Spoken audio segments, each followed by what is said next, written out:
I'm Muchaneta to Napel, and I'm here with Katja, who is from CLO and showcasing at the Key House in Munich Fabric Start. Katja, thank you so much for finding time to talk to us. How are you? Good, thank you. How are you?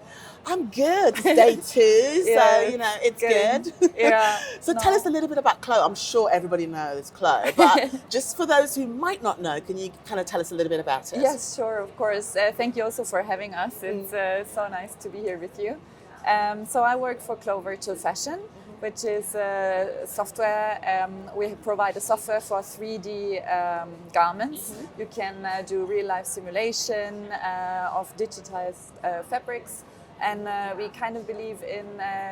It's really like the future to have a digital twin to every single garment on this planet to really work more creativity, bring more faster lead times in terms of you don't need to work so much wait for real samples. You can shorten your supply chain a lot in terms of shorter times to make decisions, and the digital garments will also live much longer. True. So we strongly believe in that.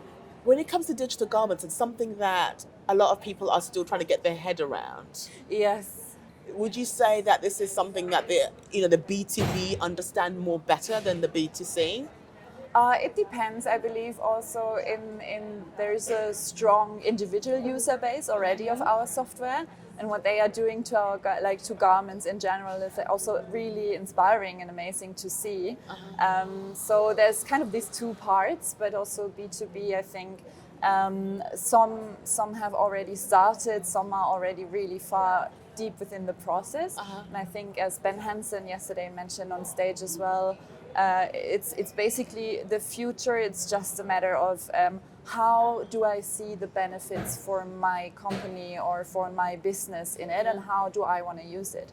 So we offer not only solution for creating the digital garments, but also, for example, online 3D creation and collaboration platform called Closet. So you can take it one step further, communicate with everything that you have created, upload it there, communicate with people you're working on it together. And we also have a platform called Closet Connect. It's a digital marketplace. And it's really interesting because also the individual users can upload their garments there. So it's not only it's of course also for suppliers to upload and provide digital assets, but also their individual users can also upload and share their creative work. So it's like really kind of bringing everyone together, and I think that like 3D fashion helps a lot. Would you say that 3D fashion is really pushing for the idea of sustainability within the industry? Yes, of course. Also here, we strongly believe in it. That's really our belief. But then it's also up to everyone to see where can we use it best and efficiently in our supply chain. So if you're really dedicated to also work sustainably, it's like a really strong tool for it. When it comes to access, who is your customer?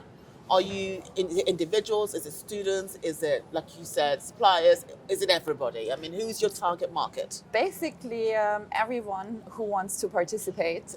So we have, like as I mentioned, we have different communities, and we always try to bring them together also in online workshops. Like we have a YouTube channel that everyone can check out. We recommend that as well to our business customers, same as to our individual users. They can learn the same topics there because it's relevant for everyone.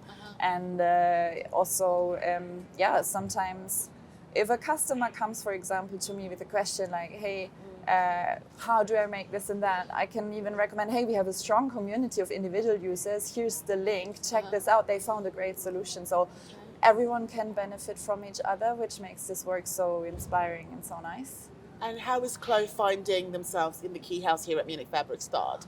Oh, we're having a great time. You are? Yeah, no, it's really nice. We have meeting a lot of old customers, but also really excited to meet potential new customers or new people who are basically interested in 3D. I also talk to people who are kind of more looking into how can I become a 3D designer. So that also starts more and more that people are also getting interested in this type of of work, of creativity, and I joined personally the company 2.5 years ago, and before I didn't have any idea of 3D. Oh yeah, now you're an expert. I hope so. No, I really enjoy the journey. I couldn't imagine any other way. So I can only recommend everyone who has kind of some interest in technology to take a look and also contact us to find out more. How is, because this is a textiles fair. Yeah. And I know that some people are quite finicky at the idea of not having a physical product. Yeah. How has been the response from the traditional textile attendees? Are they amazed? Are they like, oh, we can't adopt this because it's just not real enough for us? We can't feel, we can't touch, we can't smell.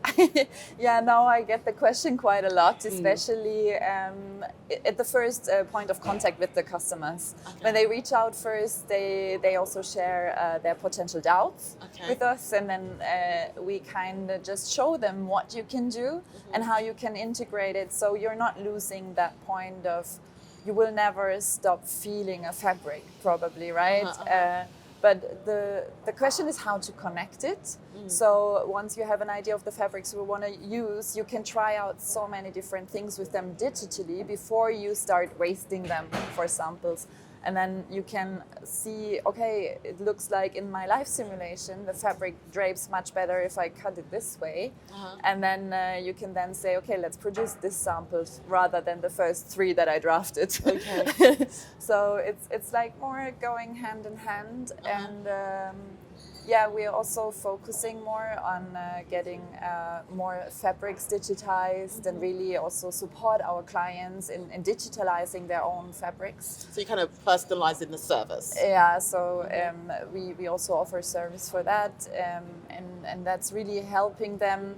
I have the feeling as soon as people have a product that they know, and then they see it digitally, they can imagine working much better with it than the initial stage where they see garments provided by us. It's always just like getting you on board, getting people curious, which of course this is how it works. But as soon as someone sees, oh, I actually made this blouse and the fabric looks like the real one, then they also understand it can really work, and they get more engaged and more fascinated. I think it's about really kind of changing the mindset, right? Yeah.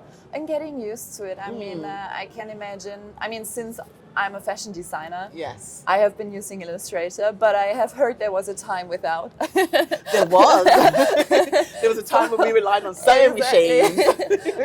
So I think this is just naturally the next step for everyone, getting used to it. And what you also mentioned, we also engage more and more with universities. We have a big community of academics that start teaching CLO.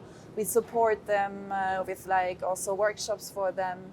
And so they try to start teaching the students, and I think it's really interesting to see a lot more students reach already out to us with 3D knowledge, and that's really, really fascinating to see. So I think it will become more natural. And it'll become the norm very soon, I'm sure. Yes. Thank you so much for finding the time to talk to me. Thank you. And have an amazing time here at Munich Fabric Start. Thank you, really. Thank you for having me. You're welcome.